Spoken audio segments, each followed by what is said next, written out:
Hello and welcome दोस्तों। मेरा नाम है सुमित और आप देख रहे हैं मेरा यूट्यूब चैनल। आज के वीडियो में हम बात करेंगे सिक्स क्लास के चैप्टर फर्स्ट के बारे में, ज्योग्राफी। आज हम ज्योग्राफी स्टार्ट करने जा रहे हैं। तो अब जैसे आप देख पा रहे हैं वीडियो में कि जो सिक्स क्लास की ज्योग्राफी है वो वैसे देखें तो मतलब अगर हम कंपटीशन एग्जाम की तैयारी करें तो उसमें कोई बहुत बड़ा रोल तो नहीं प्ले करती है, बट अगर हमें बेसिक से किसी चीज़ की तैयारी करनी है तो यहीं से स्टार्टिंग होती है। क्योंकि यहाँ से हमें बहुत सारे छोटी-छोटी ऐसी चीज़ें हैं जो आगे चल के बहुत बड़े लेवल पे काम आएँगी, वो सारी चीज़ें सीखने को मिलती हैं। तो उसके बारे में ये सारा चैप्टर रहने वाला है। तो आज हम स्टार्ट कर रहे हैं सिक्स क्लास की ज्योग्राफी। उसमें चैप्टर है फर्स्ट, सौरमंडल में पृथ्वी। तो अब देखिए ये जो चैप्टर रहेगा इसकी लैंग्वेज बिल्कुल बच्चों की जैसी है, तो आप इस चीज़ को थोड़ा समझ के चलिएगा। मैं उसी हिसाब से पढ़ाने की कोशिश करूँगा कि अगर सिक्स क्लास का बच्चा पढ़े उसको भी समझ में आए अच्छे से, और अगर कोई जो कंपटीशन एग्जाम की तैयारी कर रहा है वो पढ़े तो उसको भी अच्छे से समझ में आए। तो चलिए स्टार्ट करते हैं। सूर्यास्त के बाद आकाश को देखना कितना अच्छा लगता है। आसमान में पहले एक या दो चमकते बिंदु ही दिखते हैं, लेकिन बाद में इनकी संख्या बढ़ती जाती है। आप उनकी गणना नहीं कर सकते। देखिए ये थोड़ा ना बच्चों को समझाने के लिए उसी लैंग्वेज में लिखी गई है, तो आप थोड़ा-सा इस चीज़ को समझिएगा। जो चीज़ें दिखवाने वाली या जो इम्पोर्टेंट होंगी, वो मैंने पहले हाइलाइट कर रखी हैं। वो सारी चीज़ें मैं आपको बहुत अच्छे से समझाता चलूँगा, बताता चलूँगा, ताकि आपको किसी चीज़ की दिक्कत ना हो बाद में समझने में। और नोट्स किस तरीके से बनाने हैं मैं वो भी बता दूँगा, क्या लिखना है नोट्स में। तो आप उम्मीद करता हूँ कि आप अपना कॉपी पेन लेके बैठे होंगे नोट्स के लिए, और अगर आप नोट्स नहीं भी बना रहे हैं, तो इन चीज़ों को बहुत अच्छे तरीके से समझते हुए चलिएगा। बाकी मेरा तो यही मानना है कि अगर आप नोट्स बनाएँगे तो कोई ज़्यादा ना तो टाइम लगेगा, ना ज़्यादा मटेरियल होगा, बट वो क्या आपको एक रिवीजन में काम आएँगे। ठीक है? तो चलिए स्टार्ट करते हैं। संपूर्ण आकाश छोटी-छोटी चमकदार वस्तुओं से भर जाता है, जिसमें से कुछ चमकीले होते हैं, कुछ धुंधले। ऐसा प्रतीत होता है मानो आकाश में हीरे जड़े हों। देखिए यहाँ पे बच्चों को समझाने के लिए उनकी लैंग्वेज में मतलब तारों को समझाया जा रहा है। इनमें से कुछ टिमटिमाते प्रतीत होते हैं, लेकिन अगर आप उनको ध्यान से देखेंगे तो आप पाएंगे इनमें से कुछ की टिमटिमाहट अन्य से अलग है। ये बिना किसी टिमटिमाहट के चंद्रमा के समान चमकते हैं। इन चमकीली वस्तुओं के साथ आप लगभग प्रतिदिन चंद्रमा को भी देखते हैं। यह अलग अलग समय पर अलग अलग आकार तथा अलग अलग स्थिति में दिखाई पड़ता है। आप उन चंद्र को लगभग एक महीने में एक बार देख सकते हैं। अब देखिए ये जो हमारे आसपास जो घटनाएं घटित होती हैं, जो चीजें हमारे आसपास जो डेली लाइफ में होती हैं, उनको ही यहाँ समझाने की कोशिश की गई है। जैसे कि आप पूर्ण चंद्र को लगभग एक महीने में एक बार देख सकते हैं, तो आपको पता है कि हम पूर्णिमा की रात को चंद्रमा को पूरा देख सकते हैं। तो यहाँ पे वही लिखा गया है कि ये पूर्ण चंद्रमा वाली रात या पूर्णिमा होती है, जब हम चाँद को पूरा देख पाते हैं 1 महीने में 1 बार। 15 दिन के बाद आप इसे नहीं देख सकते। ये नए चंद्रमा की रात्रि या अमावस्या होती है। ऐसी रात में अगर आसमान साफ है, तो आप आसमान का अवलोकन अच्छी तरीके से कर सकते हैं। अब देखिए क्या होता है कि जो हमारा 1 महीना होता है उसमें 15 दिन के बाद पूर्णिमा आती है और 15 दिन के बाद में अमावस्या आती है। ये नए चंद्रमा की रात्रि या अमावस्या होती है, क्योंकि 15 दिन बिल्कुल अंधेरा रहता है। ओह सॉरी, अ, जो चाँद है वो धीरे-धीरे छोटा-छोटा बनता फिर एक दिन गायब हो जाता है बिल्कुल, और उसके बाद पूर्णिमा की रात को हम उसको पूरा देख पाते हैं। तो मतलब वहाँ यही बताने की बात की गई है कि 15 दिन के बाद हम मतलब चाँद को 1 महीने में पूरा एक बार देख सकते हैं, और एक बार मतलब 15 दिन के बाद में वो चाँद बिल्कुल दिखाई नहीं देता। जब दिखाई नहीं देता है उसको हम अ, अमावस्या या न्यू मून नाइट बोलते हैं, और जब दिखाई देता है तो उसको फुल मून नाइट बोलते हैं। ठीक है? इसी रात में अगर आप आसमान साफ है तो आप आसमान का अवलोकन अच्छी तरीके से कर सकते हैं। क्या आपको इस बात पर आश्चर्य नहीं होता कि हम दिन के समय चंद्रमा में इन सभी छोटी चमकीली वस्तुओं को क्यों नहीं देख पाते हैं? ऐसा इसलिए क्योंकि सूर्य की अत्यधिक तेज प्रकाश के कारण रात के समय में चमकने वाली वस्तुओं को हम दिन में नहीं देख पाते। अब देखिए होता क्या है कि अ, ये सारी की सारी जो जैसे चाँद है तो उसका जो लाइट है वो जो सूरज है उसकी लाइट से कम होती है, मतलब उसका प्रकाश उसके प्रकाश से कम होता है। तो उसकी वजह से क्या है, वो हम उस चीज़ को दिन में देख नहीं पाते हैं। चंद्रमा को हम नहीं देख सकते दिन में, हमें तारे दिखाई नहीं देते, लेकिन चंदन वो सूरज हमें दिखाई देता है। उसी प्रकार से जब रात को सूरज चला जाता है तो हमें इन जो भी ये चीज़ें हैं तारे, चाँद, इनका प्रकाश के कारण ये हमको दिखाई देते हैं, क्योंकि रात के समय में सूरज नहीं होता है। तो इस तरीके से ये बात यहाँ पे समझाने की कोशिश की गई है। आई होप आपको ये तो बहुत ईज़ी है, ये आप बहुत अच्छे से समझ पा रहे होंगे।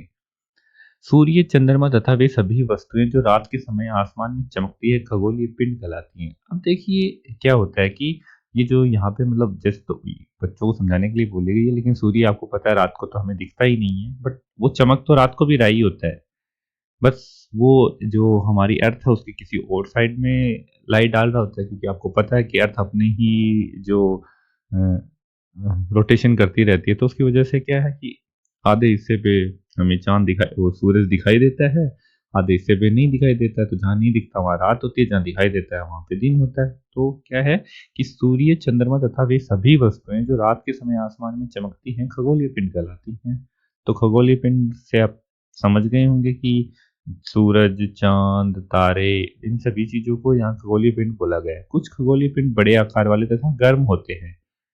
ये गैसों से बने होते हैं, इनके पास अपनी ऊष्मा तथा प्रकाश होता है जिसे वे बहुत बड़ी मात्रा में उत्सर्जित करते हैं। इन खगोलीय पिंडों को तारा कहते हैं। सूर्य भी एक तारा है। यहाँ पे बताया गया है कि जो कुछ खगोलीय पिंड होते हैं वो आकार में बड़े तथा गर्म होते हैं। तो गर्म होने का रीजन क्या है कि ये गैस से बने होते हैं। इनके पास अपनी ऊष्मा तथा प्रकाश होता है जिससे वो बहुत बड़ी मात्रा में उत्सर्जित करते हैं। देखिए ऊष्मा, हीट एंड प्रकाश यानी लाइट, जो क्या होता है कि ये खगोलीय पिंड है, इनके पास इनकी खुद की हीट और खुद की लाइट होती है, जिसको ये बहुत बड़ी मात्रा में उत्सर्जित करते हैं। और जो इनके आसपास के जो दूसरे ग्रह हैं या जो दूसरे खगोलीय पिंड है वो इनको अपने अंदर लेके उसकी वजह से ये चमकते हुए हमें प्रतीत होते हैं। तो क्या होता है, बहुत बड़ी मात्रा में उत्सर्जित करते हैं। इन खगोलीय पिंडों को तारा कहा जाता है। तो देखिए सूरज भी एक तारा है। अगर अब कोई आपको पूछेगा कि सूरज किस प्रकार का मतलब क्या है सूरज एक, तो या तो उसको हम क्या बताएंगे कि सूरज एक खगोलीय पिंड है, या फिर क्या बताएंगे कि वो एक तारा है। क्योंकि वो आकार में बहुत बड़ा है, इसलिए हम उसको एक अलग चीज की तरह देखते हैं, बट वो भी एक तारा ही है। ऐसे बहुत से अनगिनत तारे हैं जिनके पास खुद की लाइट और खुद का हीट है, बट वो सूरज के जितने बड़े नहीं है, इसलिए हमें उनका इतना पता नहीं चल पाता है। रात के समय चमकते हुए अनगिनत तारे सूर्य के समान ही हैं, लेकिन हमसे बहुत अधिक दूर होने के कारण हम लोग उनकी ऊष्मा या प्रकाश को महसूस नहीं करते। जैसा कि मैं बता रहा था कि रात के समय में जितने भी तारे चमकते हैं उनके पास भी खुद की हीट और लाइट है, ऊष्मा और प्रकाश है, बट हम उनको महसूस नहीं करते क्योंकि वो एक तो हमसे बहुत दूर है तथा आकार में उतने बड़े नहीं है जितना कि सूरज बड़ा है। आपने वैसे ध्यान दिया होगा कि कुछ दूरी से देखने पर सभी वस्तुएं छोटी दिखाई पड़ती हैं। अत्यधिक ऊंचाई पर उड़ रहा हवाई जहाज कितना छोटा दिखाई देता है। तो देखिए यहाँ बता रहे हैं कि मतलब जैसे जो तारे हैं वो आकार में इतने बड़े नहीं हैं, पर मतलब वैसे काफी बड़े हैं वो, बट इतने बड़े नहीं है कि हमें या तो वो अपना हीट और लाइट पहुंचा पाए या फिर हमें बड़े दिखाई दे, इसलिए वो हमें छोटे दिखते हैं। तो यहाँ पे हवाई जहाज एरोप्लेन का एग्जाम्पल दिया गया है। रात्रि में आसमान की ओर देखते समय आप तारों के विभिन्न समूहों द्वारा बनाई गई विविध आकृतियों को देख सकते हैं। अब देखिए रात के टाइम में आपने भी जब अगर आप गांव से बिलोंग करते हैं, या मान लीजिए आप किसी छोटे शहर से बिलोंग करते हैं जहां आपको छत पे सोने का या बाहर सोने का मौका मिला, तो आपने आसमान देखा ही होगा। और अगर आप बड़े शहर में भी रहते हैं तो आसमान तो आपने देखा ही है। तो क्या होता है कि रात्रि में आसमान की ओर देखते समय आप तारों के विभिन्न समूहों द्वारा बनाई गई विविध आकृतियों को देखते हैं। तो आपको भी पता है कि रात को जब तारे हम देखते हैं तो वो बहुत ऐसे अलग अलग स्टाइल में, अलग अलग तरीके से वो लगे होते हैं। तो वो क्या है, वो डिजाइन्स बनाते हैं अलग अलग। तो विभिन्न आकृतियों को देख सकते हैं, ये नक्षत्र मंडल कहलाते हैं। अब नक्षत्र मंडल का नाम आपने नक्षत्र मंडल का नाम तो नहीं सुना होगा, लेकिन नक्षत्र का नाम तो सुना होगा पंडित जी वगैरह से। तो अब क्या है कि अर्सा मेजर या बिग बियर इसी प्रकार का एक नक्षत्र मंडल है। देखिए अ, जो तारे हैं वो एक जो आकृति बनाते हैं उसको नक्षत्र मंडल कहते हैं, और अर्सा मेजर या बिग बियर इसी प्रकार का एक नक्षत्र मंडल है, यानी ये एक नक्षत्र मंडल का नाम है। बहुत आसानी से पहचान में वाला नक्षत्र मंडल है सप्तऋषि। सप्तऋषि की आपने कहानियाँ सुनी होंगी, और पुरानी किताबों में या कहानियों में भी हम पढ़ते हैं कि 7 ऋषियों का जो समूह है वो रात को हमें दिखाई देता है आकाश में। तो उसको क्या बोलते हैं, अर्सा मेजर या बिग बियर इसी प्रकार का नक्शा वो नक्षत्र मंडल है। और ये 7 तारों का समूह है जो कि नक्षत्र मंडल अर्सा मेजर का भाग है। यानी कि ये जो यहाँ पे बताया गया है अर्सा मेजर या बिग बियर, इसी का ये एक पार्ट है। ठीक है, अब यहाँ पे नॉर्मल चीजें बोली गई हैं। प्राचीन समय में लोग रात्रि में दिशा का निर्धारण तारों की सहायता से करते थे। उत्तरी तारा उत्तर दिशा को बताता है, इसे ध्रुव तारा भी कहा जाता है। अब देखिए आप गौर करेंगे तो जो आपके एरिया में जो उत्तर दिशा है, तो वहाँ पे आप क्या पाएँगे कि एक तारा होता है, जिसे या तो उत्तरी तारा बोलते हैं या फिर उसे ध्रुव तारा बोलते हैं, क्योंकि ये हमेशा उत्तर दिशा में होता था, इसलिए उसको उत्तरी तारा बोल देते हैं, या फिर नॉर्थ पोल की साइड होता है तो इसे ध्रुव तारा भी कहा जाता है। ये आसमान में हमेशा एक ही स्थान पर रहता है। हम सप्तऋषि की सहायता से ध्रुव तारे की स्थिति को जान सकते हैं। चित्र 1 में आप देखेंगे, यदि सप्तऋषि मंडल के संकेतक तारों को आपस में मिलाते एक काल्पनिक रेखा खींचते हैं, उससे आगे की ओर बढ़ाए जाते हैं, ध्रुव तारे की ओर इंगित करती है। अब देखिए यहाँ पे एक लड़की खड़ी होके ये जो सप्तऋषि के तारे हैं इनको, मतलब ये एक जो काल्पनिक रेखा की बात कर रहे हैं, इमेजिनरी लाइन, तो ये अगर यहाँ से इसको मिलाएं हम एक तरीके से, तो ये देखिए यहाँ पे ध्रुव तारा हमें दिखाई दे रहा है। ठीक है, आई होप कि यहाँ तक तो आप समझ गए होंगे। ये बहुत बेसिक सी चीजें आपने पहले पढ़ी भी होंगी, आपको जो पहले पढ़ चुके हैं उनको बोरिंग लग रही होंगी, लेकिन मैं मतलब समझाते हुए अपनी तरफ से उसी तरीके से पढ़ाते हुए चल रहा हूँ कि मैं समझ रहा हूँ कि आप पहली बार ही एनसीईआरटी पढ़ रहे हैं। ठीक है, ये आसमान में से एक ही स्थान पर रहता है। देखिए ध्रुव तारे की जो मेन बात है, खास बात है, वो यही है कि ये हमेशा एक ही स्थान पे रहता है, मतलब ये अपनी जगह नहीं बदलता। हम सब इसी की सहायता से ध्रुव तारे की स्थिति को जान सकते हैं। ये सारी चीजें हो चुकी हैं। कुछ खगोलीय पिंडों में प्रकाश एवं ऊष्मा नहीं होती, वे तारों के प्रकाश से प्रकाशित होते हैं। ऐसे पिंड ग्रह कहलाते हैं। अब देखिए पहले हमने देखा कि जिनके पास खुद की लाइट एंड खुद का जो सोर्स होता है लाइटिंग का और हीट का, वो क्या कहलाए? खगोलीय पिंड कहलाए। अब कुछ जो खगोलीय पिंड हैं वो ऐसे होते हैं कि उनमें ना तो खुद की लाइट होती है, ना उनकी खुद की हीट होती है, ना तो प्रकाश होता है ना ऊष्मा होती है, तो वे तारों के प्रकाश से प्रकाशित होते हैं। अब सूर्य भी एक तारा है, तो यहाँ पे आप समझ पा रहे होंगे कि यहाँ पे किस चीज की बात कर रहे हैं। जैसे पृथ्वी भी एक ग्रह है, हम अपनी लाइट की और जो हीट की जरूरत होती है उसको कहाँ से पूरा करते हैं? हम सूरज से पूरा करते हैं। तो वही बात बताई गई कि वे तारों के प्रकाश से प्रकाशित होते हैं। ऐसे पिंड ग्रह कहलाते हैं। इसीलिए पृथ्वी क्या है? एक ग्रह है। ग्रह जिसे अंग्रेजी में प्लेनेट कहते हैं, ग्रीक भाषा के प्लेनेटाई शब्द से बना है। इंग्लिश में आपको पता है कि प्लेनेट बोलते हैं इसको, तो ये ग्रीक भाषा के प्लेनेटाई से बना है, जिसका अर्थ होता है परिभ्रमक, अर्थात चारों ओर घूमने वाला। अब आपको पता है कि पृथ्वी सूर्य के चारों ओर चक्कर लगाती है, घूमने वाले। पृथ्वी जिस पर हम रहते हैं ये एक ग्रह है, अर्थात यह अपना संपूर्ण प्रकाश एवं ऊष्मा सूर्य से प्राप्त करती है, जो पृथ्वी के सबसे नजदीक का तारा है। पृथ्वी को बहुत अधिक दूरी से, जैसे चंद्रमा से देखने पर ये चंद्रमा की तरह चमकती हुई प्रतीत होगी। देखिए अपने मूवीज में देखा होगा कि बाहर से देखने पे हमारी जो पृथ्वी है उसकी भी खुद की एक लाइट होती है, वो भी एक चमकती हुई प्रतीत होती है। बट वो पृथ्वी की खुद की लाइट ना होके क्या होता है कि वो जो सूरज की ओर से हमें लाइट मिल रही है उसी की वजह से वो चमकती हुई प्रतीत होती है। ठीक है, तो आई होप कि आप यहाँ से ये सारी चीज समझ गए होंगे। अब देखिए अगर आपके पास एनसीईआरटी है तो ये ना अलग अलग जो ग्रह हैं उनका जो रोटेशन पीरियड है और वो कितना टाइम का दिन होता है, कितना टाइम वो घूमने में लगते हैं, एक साल में कितना टाइम लगता है उनको, तो ये सारी चीजें यहाँ पे दी गई हैं। इनमें इतना समझाने जैसा कुछ नहीं है, और अगर मैं आपको समझाने जाऊंगा तो ये सारी चीजें आपके ऊपर से जाएंगी, क्योंकि पहले हमें ये सारी चीजें जितनी यहाँ लिखी हुई हैं उनके बारे में जो बेसिक चीजें हैं वो चैप्टर में आगे पढ़नी है, इसलिए मैं आपको इसको छोड़ रहा हूँ। आप, ये हो सकता है कि आपके पास एनसीईआरटी हो, अगर एनसीईआरटी नहीं है तो आप डाउनलोड करके आप एक बार इसको देख लीजिएगा, एक दो बार पढ़ेंगे तो आपको ये समझ में आ जाएगी। ठीक है, अब देखिए आसमान में दिखने वाला चंद्रमा एक उपग्रह है। ये हमारी पृथ्वी का सहचर है। सहचर का मतलब होता है कि साथ साथ चलने वाला। अब जैसे देखिए पृथ्वी सूर्य के चारों ओर चक्कर लगाती है, वैसे चंद्रमा भी पृथ्वी के चारों ओर चक्कर लगाता है। पृथ्वी का सहचर है तथा इसके चारों ओर चक्कर लगाता है। हमारी पृथ्वी के समान 7 अन्य ग्रह हैं जो सूर्य से प्रकाश एवं ऊष्मा प्राप्त करते हैं। उनमें से कुछ के पास अपने चंद्रमा भी है।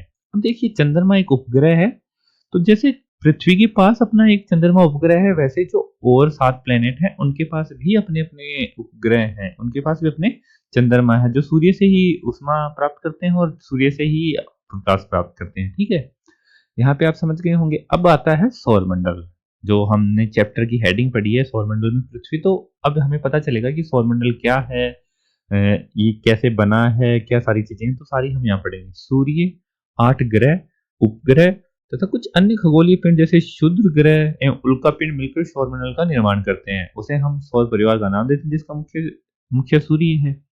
देखिए सौरमंडल में कौन कौन आता है? सूर्य आता है, 8 ग्रह जो हैं वो आते हैं, ग्रह के जो उपग्रह हैं वो आते हैं, कुछ अन्य खगोलीय पिंड आते हैं जैसे क्षुद्र ग्रह हो गए, उल्का पिंड, अब ये देखिए क्षुद्र ग्रह और ये उल्कापिंड जो नए नाम लग रहे होंगे, तो ये मैं चैप्टर में आगे डिस्कस करूंगा कि ये क्या हैं, इनके डेफिनेशन क्या है, मतलब परिभाषा क्या है, वो सारी चीजें मैं आपको आगे बता दूंगा। तो सौर परिवार का मुखिया कौन है?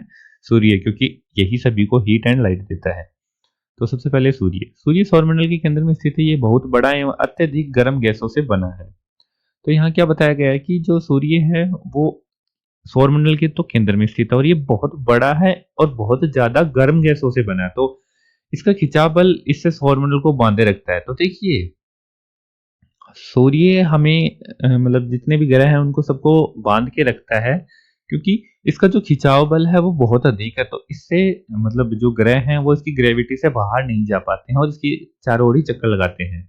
सूर्य सौरमंडल के लिए प्रकाश एवं उष्मा का एकमात्र स्रोत है, लेकिन हम इसकी अत्यधिक तेज उष्मा को महसूस नहीं करते, क्योंकि सबसे नजदीक का तारा होने के बावजूद ये हमसे बहुत दूर है। यहाँ बताया गया है कि जो सौरमंडल के लिए सूर्य एक इकलौता ऐसा सोर्स है, स्रोत है, जहाँ से हमें हीट एंड लाइट मिलती है। लेकिन हम इसकी तेज उष्मा को इसलिए महसूस नहीं कर पाते हैं, क्योंकि जैसे मैंने आपको बताया था कि सूर्य पृथ्वी का सबसे नजदीक का तारा है, इसलिए पृथ्वी उससे हीट एंड लाइट लेती है, प्रकाश और उष्मा लेती है। बट ये जितना नजदीक है, वो नजदीक की दूरी कितनी है?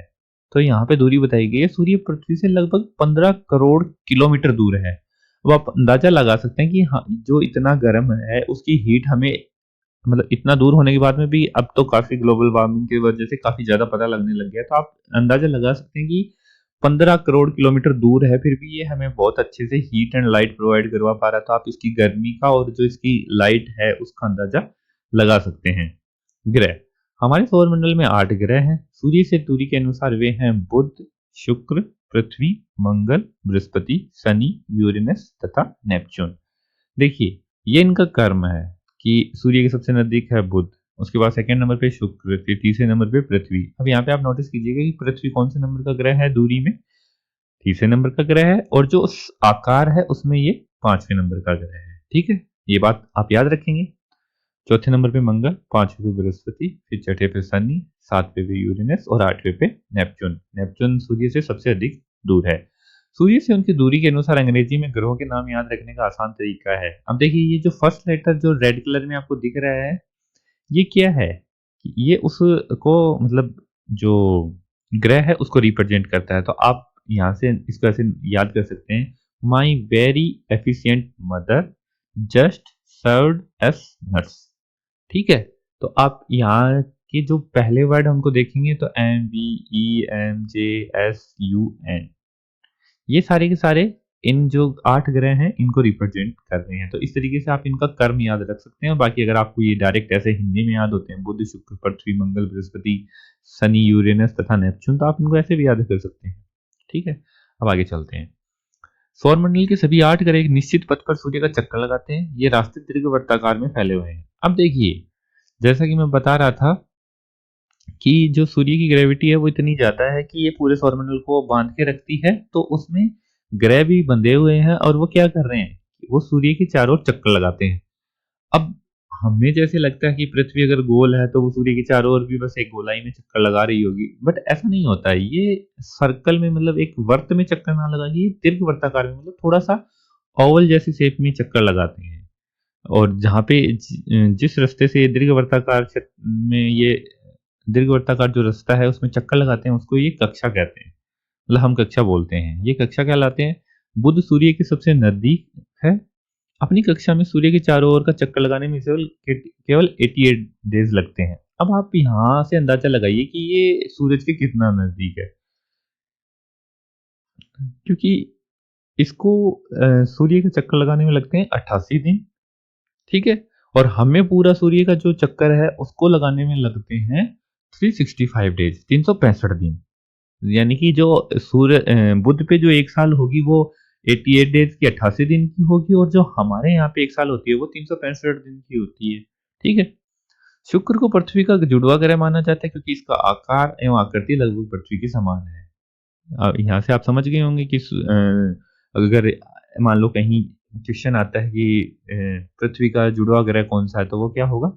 शुक्र होगा, क्योंकि इसकी आकार और इसकी आकृति वो पृथ्वी की समान ही है। अभी तक प्लूटो को भी एक ग्रह माना जाता था। जैसे ये जो अभी 8 ग्रह आप देख रहे हैं, 2006 से पहले 9 ग्रह थे। लेकिन क्या हुआ कि अ, अंतर्राष्ट्रीय खगोलीय संगठन ने अपनी बैठक जो अगस्त 2006 में यह निर्णय लिया कि कुछ समय पहले खोजे गए अन्य खगोलीय पिंड जैसे 2003 2003 यूबी 313 सीरस तथा प्लूटो बोने ग्रह कहे जाते हैं। मतलब इसको जो पूरा ग्रह है उसका नाम नहीं दे सकते। तो इसलिए इसको क्या किया गया, जो ग्रह की लिस्ट थी उसे हटा दिया गया, इसलिए अब हम 8 ग्रह ही पढ़ते हैं।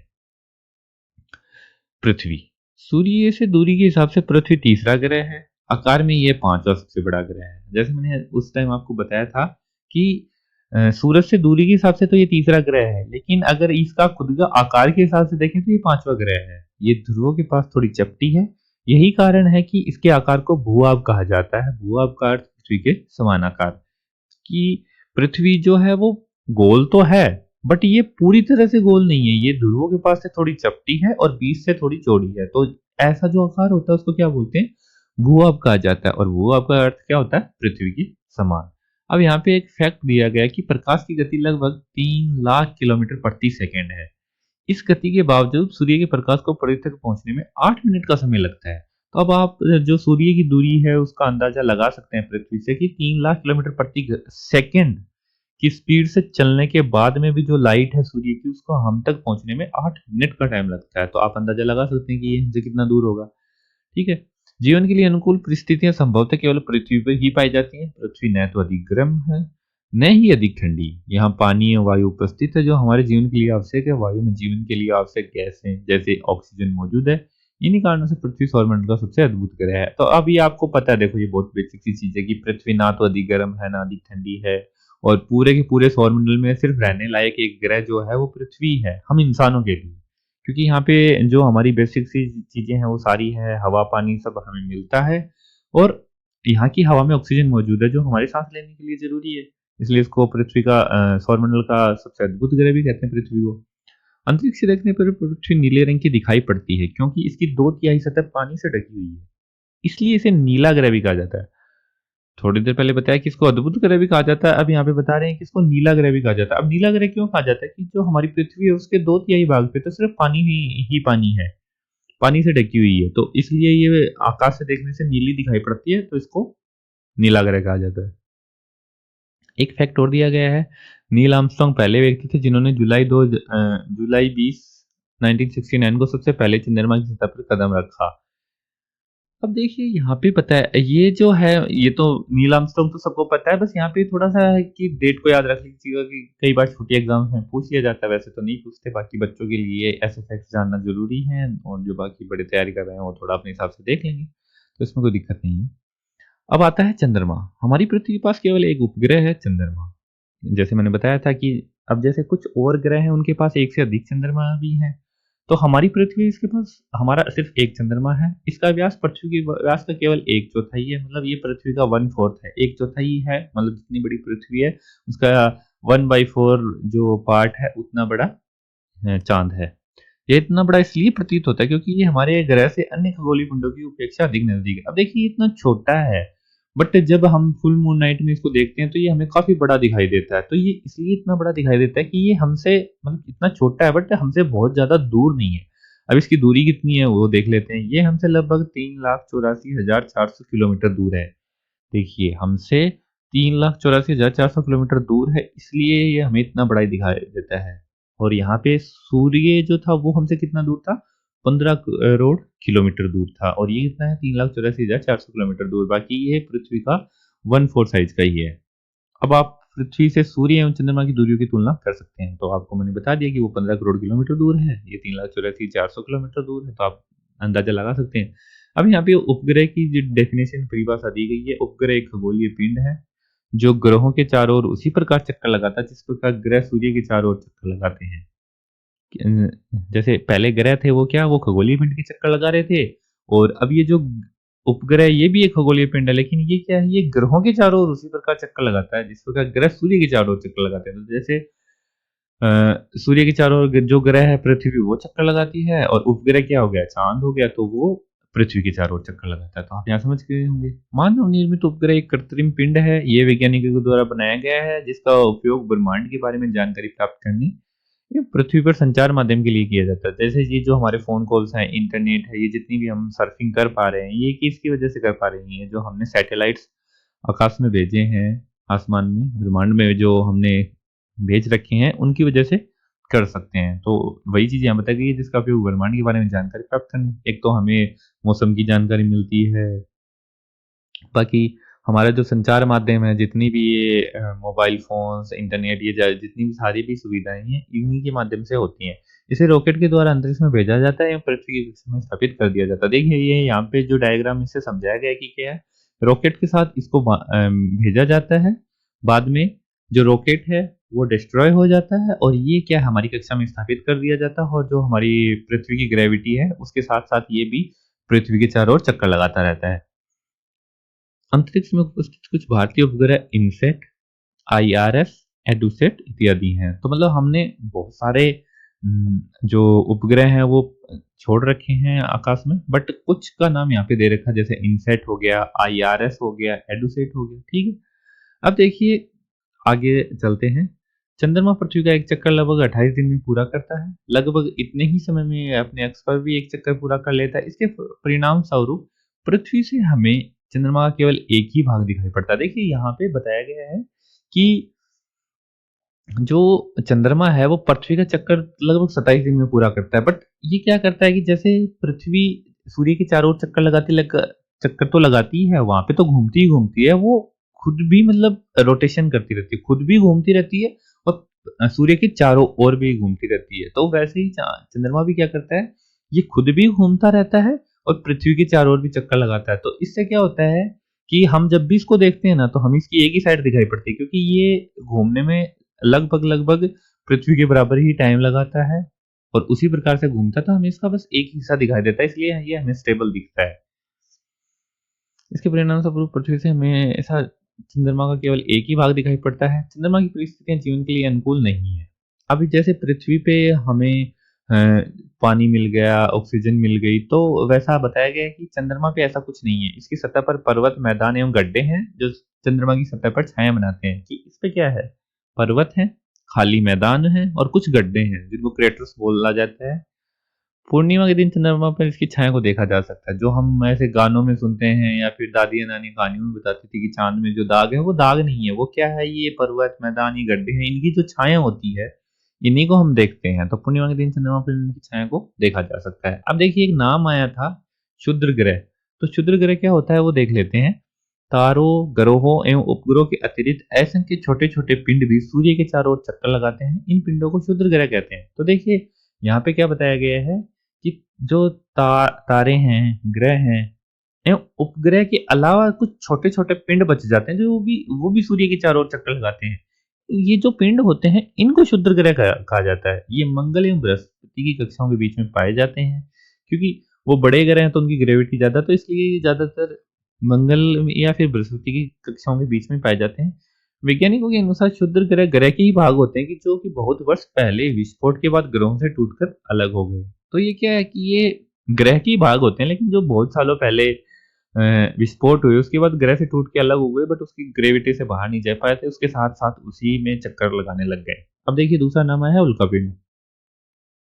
सूर्य के चारों ओर चक्कर लगाने वाले पत्थरों के छोटे-छोटे टुकड़ों को उल्कापिंड कहा जाता है। ये क्या होते हैं? ये पत्थर होते हैं जो सूरज के चारों ओर चक्कर लगाते हैं, तो उनको हम उल्कापिंड बोलते हैं।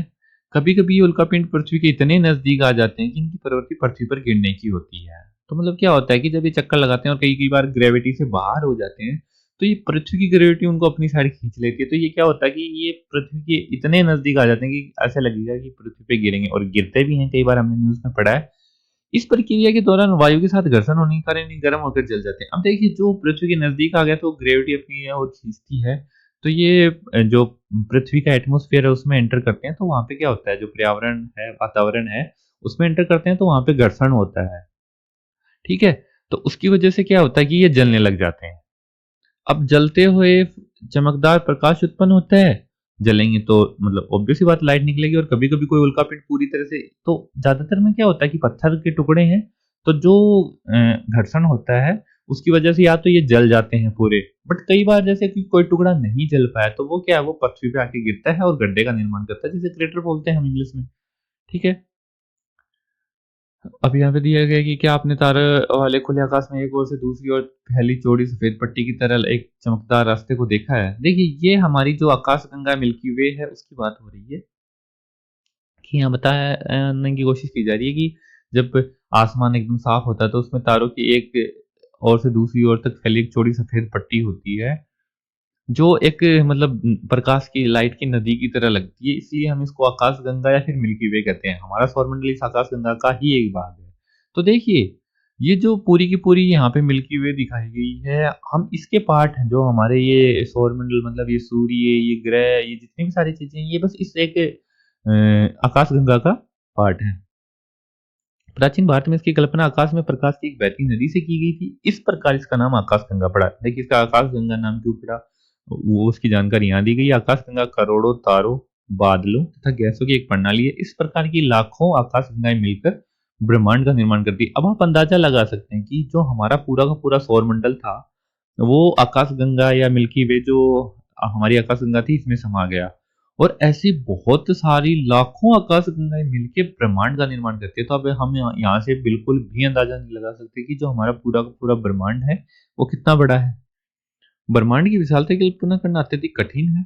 वैज्ञानिक अभी भी इसके बारे में अधिक से अधिक जानकारी एकत्र करने में जुटे हैं। इसके आकार के संबंध में हमें कोई जानकारी नहीं है, लेकिन फिर भी हम जानते हैं कि हम सभी इसी ब्रह्मांड का हिस्सा है। देखिए, वैज्ञानिक भी इतने बड़े ब्रह्मांड का अभी पूर्णतया पता लगा ही नहीं पाए हैं और शायद बहुत टाइम तक पता नहीं लगा पाएंगे, क्योंकि बहुत बड़ा है। बाकी लगे हुए हैं वो जानकारी एकत्र करने में। बस हमें इतना पता है कि हम सभी भी इस ब्रह्मांड का हिस्सा हैं। अब देखिए, यहाँ पे एक डायग्राम से समझाया गया है, आप समझिए थोड़ा, कि हम जो इंसान हैं वो यहाँ पे सेंटर में है। उसके बाद हम लोग रहते हैं पृथ्वी पे, ठीक है? और हमारी जो पृथ्वी है वो रहती है सौरमंडल में। सौरमंडल है वो आकाशगंगा में है। और ऐसी बहुत सारी आकाशगंगाएं मिलके सॉरी बहुत सारी आकाशगंगाएं मिलके ब्रह्मांड का निर्माण करती हैं, ठीक है? अब देखिए, यहाँ पे चैप्टर कंप्लीट होता है। मेरे को उम्मीद है कि जितना मैंने समझाया है आपको अच्छे से समझ आया होगा। बाकी अब यहाँ पे जो क्वेश्चन आंसर्स हैं, तो मैंने पूरे के पूरे क्वेश्चन आंसर्स नहीं लिए हैं, क्योंकि देखिए, अगर आप बच्चे हैं तो भी मैंने आपको चैप्टर बहुत अच्छी तरीके से समझाने की कोशिश की है, तो आप वहाँ से देख सकते हैं अगर आपके पास बुक है तो। बाकी ऐसा कोई मतलब इसमें बहुत बड़े क्वेश्चन नहीं है। ग्रह और तारे में क्या अंतर है, सौरमंडल से आप क्या समझते हैं, सूर्य से उनकी दूरी के ना सभी के नाम लिखो, सभी ग्रहों के नाम, पृथ्वी को अद्भुत ग्रह क्यों कहा जाता है, हम हमेशा चंद्रमा की बाकी क्यों देखते हैं, ब्रह्मांड क्या है। तो ये ऐसे से क्वेश्चन है कि मेरे को जहाँ तक लगता है कि जिस तरीके से मैंने आपको चैप्टर समझाया, तो आपको ये सारे के सारे बहुत अच्छी तरीके से समझ आ गए होंगे। आप इनको बहुत अच्छी तरीके से कर सकते हो।